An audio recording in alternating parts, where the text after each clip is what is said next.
Assalamualaikum warahmatullahi wabarakatuh. Tepang deui sareng sim kuring Ujang Combro. Dinu danget ieu sim kuring bade maparkeun deui caritaan dongeng bahasa Sunda. Pikeun anu janten judul dinu dongengan ieu nyaeta dongeng bahasa Sunda carita ngeunaan dua sobat. Mangga atuh nya ka pamiarsa wilujeng ngadangukeun.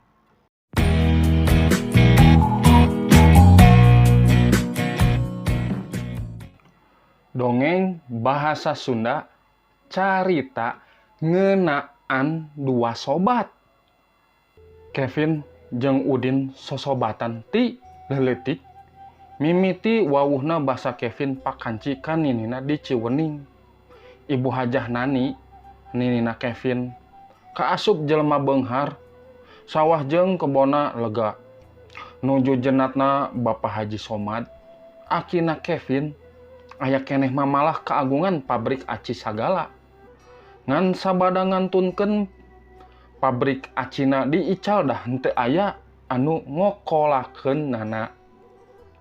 Mang Asip, bapana Udin, mineng dihiras lamun usum nyawah atawa pepelakan palawija di kebon Ibu Hajah Nani. Udin mineng ulin ka kebon atawa sawah nuturkeun bapana. Basa pakanci teh, basa Kevin jeung kulawargana curak-curak di sawah. Ngadon meulem lauk emas jeung ngaliwet. Udin oge aya. Mang Asip harita keur macul galengan sawah. Biiam indungna Udin harita mah aya oge da di piwara ngaliwet. Nyambal sareng bulam beulem ku Ibu Hajah Nani.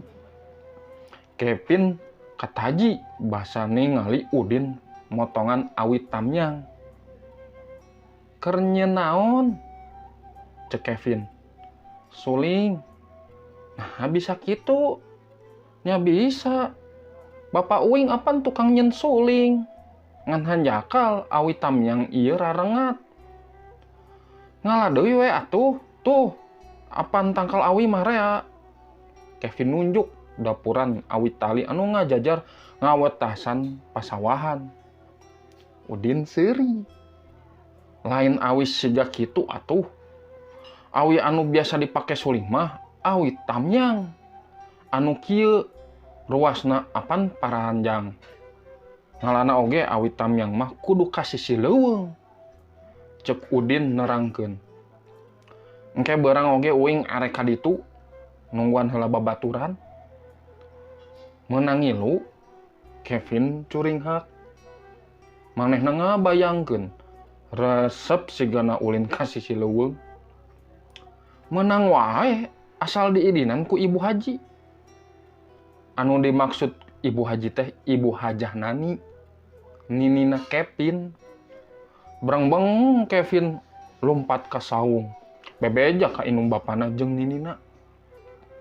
Njek wae rek ka sisi leuweung mah, tapi tong jauh teuing nya, saur Ibu Hajah Nani.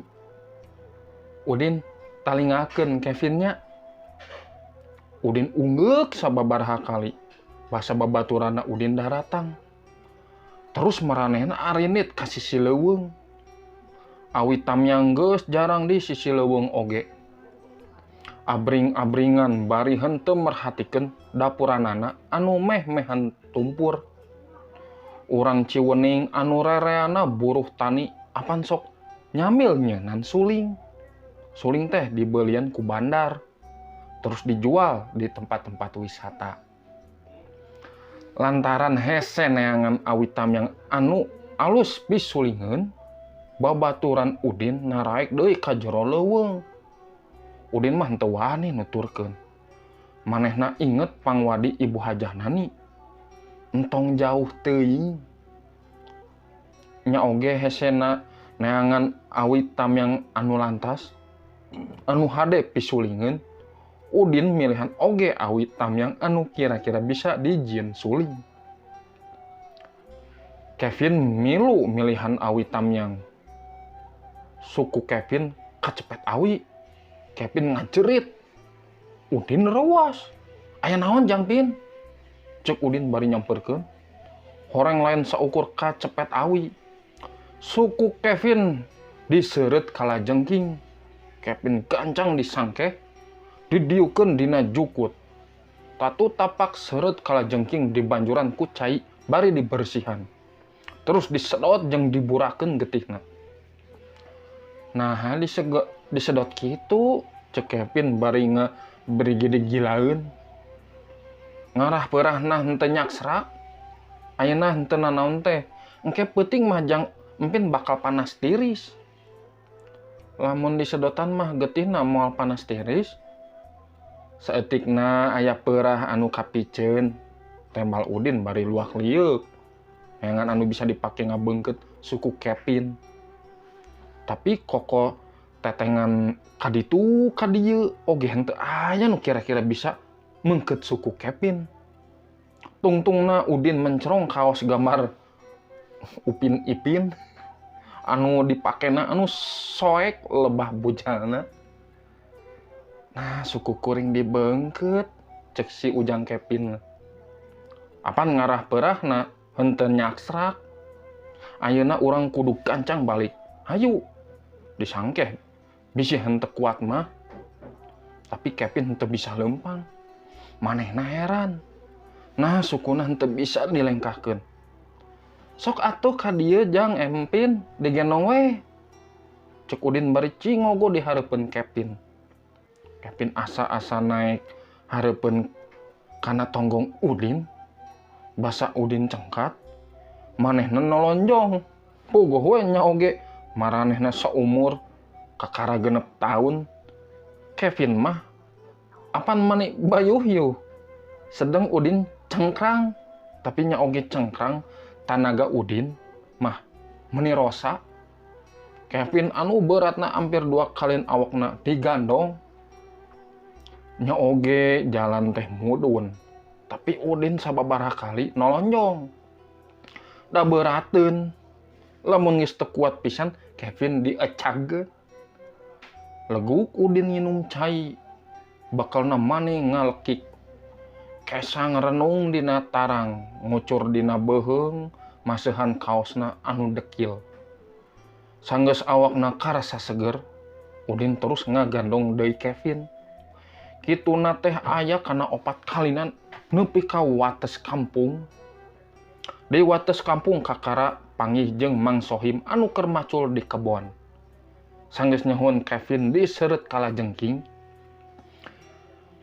Harita keneh Kevin dicanak ka dokter puskesmas. Diobatan anti racun. Enjingna sabihara-bihari deui. Teh harita Kevin embung mulang ka kota. Kevin mah hoyong sakola di dieu wae, cek Kevin ka indung bapana. Sakola sareng Udin. Udin mah acan sakola. Udin mah henteu sakola ka TK, saur bapana. Sakola ka SD na oge taun payun Udin mah. Pami kitu Kevin oge sakola SD di dieu wae teh sareng Udin. Indung bapana Kevin tungtung nama ngidinan. Bapana Kevin teh pangusaha mebel di kota kabupaten. Jujur jeung towek saka sasama pangusaha mebel jeung pagawai mebel bapana Kevin mah. Matak bisa diayakeun pamilihan ketua organisasi pangusaha mebel. Bapana Kevin dipilih ku sararea. 2 tahun sabada kapilih jadi ketua organisasi pangusaha mebel. Bapana Kevin diajukeun ku salah sahiji partai pikeun nyalon bupati. Mimiti nama bapana Kevin kekepehan. Puguh atuh da rumasan teu bisa nanaon dinu ngokolakeun pamarentahan kabupaten mah. Tapi sanggeus dipaksa dirojong oge ku sababaraha organisasi nu sejen. Bapana Kevin mah lea pikeun maju nyalon bupati. Henteu disangka ku rea pangamat bapana Kevin kapilih jadi bupati. Najan bapana Kevin kampanye saayana, rahayat anu milih henteu kasamaran tinggal.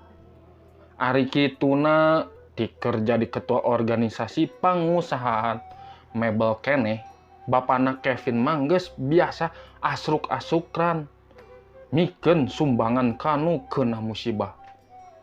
Ka tempat urug, kahuruan leuweung, banjir, apaan bapana Kevin mah indit sorangan ngawakilan organisasi.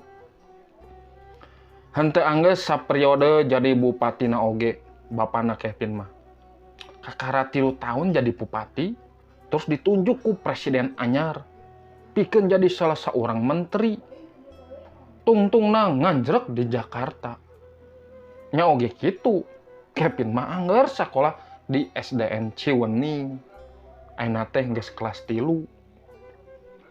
Hampir unggal poe Kevin ulin jeung si Udin. Kevin atuh dah kacida basa Udin ngajarkeun murek di sawah. Nyirung hui di kebon, nyun suling jeung empet-empetan. Lamun pareng ulin di imah, Kevin ngajarkeun Udin main games dina laptop jeung maca buku-buku dongeng. Nya oge hampir unggal poe ulin bareng. Aya hiji tempat di Ciweuning anu acan kungsi di jug-juku Kevin. Leuwih Kiara saenyana henteu jauh-jauh teuing. Barudak Ciweuning mah mineng kokojayan di leuwih anu caina canembrang herang teh. Henteu jero teuing deui leuwih Kiara mah, matak barudak wani kokojayan oge. Udin kungsi ngadongengkeun kumaha resepna ulin di leuwih Kiara eta. Cai di leuwih Kiara mah herang, jang haneut cek Udin. Pamandanganna oge meuni endah. Walungana teh katingali nepi ka jauhna. Lamun usum hujan, di leuwih Kiara mah rea kembang bakung anu marangkak. Aya kembang anu beureum, aya anu bodas, aya anu kayas. Tapi unggal Kevin hayang diajak ulin ka leuwih Kiara, Udin gideg we. Apan saur Ibu Haji oge ulah, cek Udin. Mere alasan, ari Ibu Hajah nani mah ngaulah-ulah teh pedah cenah leuwih Kiara mah sanget. Leuwih Kiara teh mangrupa cungkrang. Kolot mah pasti rea ka hariwang, ningali barudak ngarajeng tina tangkal Kiara ka leuwih. Sakali we aja ka leuwih Kiara, Kevin mineng ngarenghik lamun Udin tos ngadongengkeun leuwih Kiara teh. Sinin oge da moal nanaon asal entong terangan. Mimitina mah Udin henteu wanieun. Bahak kana panyaram Ibu Hajah nani. Tapi hiji waktu mah Udin ngajangjikeun poe Minggu hareup atuh urang ka leuwih Kiara, cek Udin. Jang empin wawartos ka enin bade ka sawah kitu. Padahal mah urang ka leuwih Kiara, urang ngojay sawaregna. Kevin meuni atoh. Tapi rencana 2 sobat teh kapaksa bolai.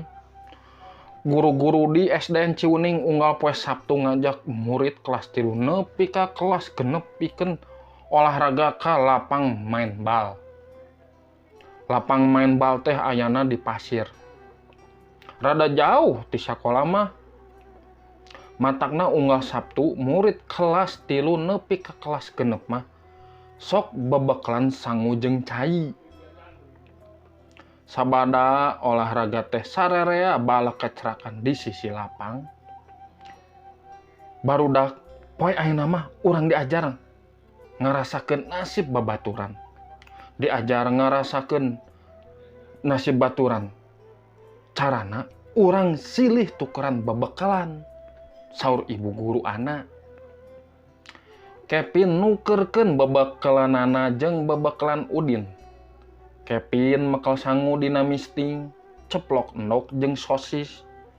Udin mekel sangu timal jeung saur iwung. Mimitina mah barudak bala kecerakan saruka bunga. Tapi sanggeus sababaraha huap, Kevin ongkek-ongkekan.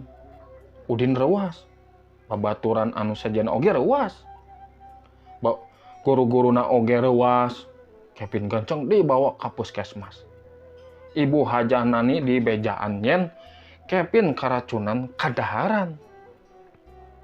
Tempoh heula budak ka dieu, poe ayeuna, saur Ibu Hajah Nani ka bapana Kevin.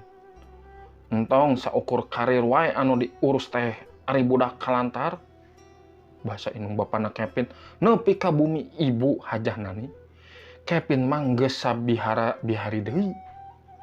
Mang Asip mani totong gengan menta di hampura. Hapunten Ibu Haji, Bapak, Ibu, abdi henteu terang barudak teh bade silih raosan bekal.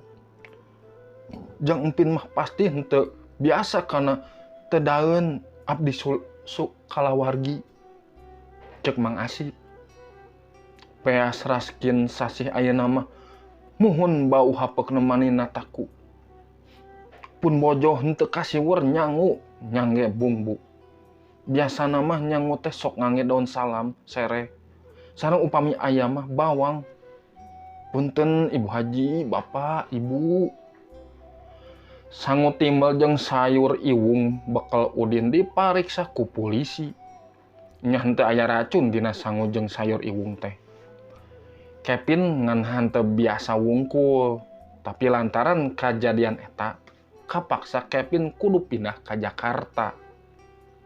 Udin ningali mobil CRV ngadius di jalan Renjol. Kabul muter keanginkeun. Aya anu nyereset dina hatena basa gugupai. Ngarep-ngarep Kevin nempoeun tina kaca mobil. Saenyana Kevin oge keur gugupai, tapi kaca mobil apan ti luar mah henteu sidik. Ti harita Udin henteu berag. Gawena hulang-hulang. Los ka leuwih kiara ngadon diuk dina batu. Leuwih kiara teh asa henteu saendah sasarina. Jungkrangna asa leuwih lungkawing galituk batu. Patulayah pangpung asa kolalotor. Tangkal kiara anu ngaroyom ka leuwih asa geeuman. Lamun jang empin kungsi ulin ka dieu mah meureun leuwih kiara teh bakal tetep endah. Gerentes hate Udin. Henteu karasaeun dina kongkolak panonna aya anu ngeyembeng terus nyurudut kana pipina. Ratusan kilometer ti tempat Udin diuk, Kevin keur melong layar laptop. Tapi saukur melong kosong. Unggal poe manehna searching leuwih kiara dina Google. Tapi can kungsi aya nu nga-upload. Padahal leuwih kiara teh tempat ulin pangendahna keur barudak Ciweuning. Lamun geus dewasa engke, Kevin hayang ulin ka leuwih kiara. Motretan jungkrangna anu cenah endah. Luak leokna walungan tangkal kiara anu ngaroyom ka leuwih. Terus nga-upload ka internet. Dunya teh kudu apal nyan di salah sahiji lembur aya tempat endah. Anu ngaranna leuwih kiara. Tapi saknyana lain acan kungsi ulin ka leuwih kiara. Anu nyababkeun cimata Kevin ngelembreh. Tapi kalengitan sobat sabager si Udin. Tah kitunya pamirsa dongeng ti Sim Kuring Ujang Comro anu carita ngeunaan dua sobat.